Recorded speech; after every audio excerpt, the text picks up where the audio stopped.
بسم اللہ الرحمن الرحیم۔ شروع کرتی ہوں اللہ کے نام سے جو بڑا مہربان اور نہایت رحم کرنے والا ہے۔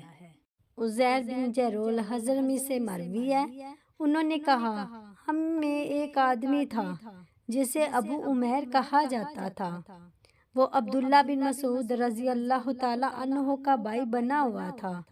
عبداللہ رضی اللہ تعالیٰ عنہ اس کے پاس اس کے گھر میں آتے، ایک مرتبہ وہ آئے تو وہ گھر میں موجود نہیں تھے۔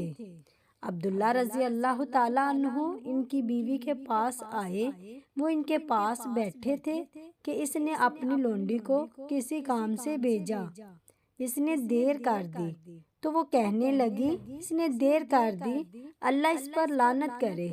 عبداللہ رضی اللہ تعالیٰ عنہ وہاں سے اٹھ کر دروازے کے پاس بیٹھ گئے۔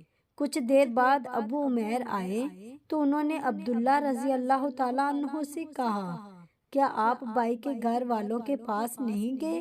عبداللہ رضی اللہ تعالیٰ عنہ نے کہا میں نے ایسا کیا تھا، لیکن اس نے اپنی لونڈی کو کسی کام سے بھیجا، اس نے دیر کر دی تو اس نے اس پر لعنت بھیجی، اور میں نے رسول اللہ صلی اللہ علیہ وآلہ وسلم سے سنا فرما رہے تھے جب لعنت کسی کے منہ سے نکلتی ہے تو وہ دیکھتی رہتی ہے، تو جس پر لعنت کی گئی ہے وہ اس کا مستحق ہو تو وہ گرنا اس شخص کی طرف لوٹ آتی ہے جس کے منہ سے نکلی ہوتی ہے، اور مجھے یہ بات ناپسند لگی کہ میں لعنت کا راستہ بنوں۔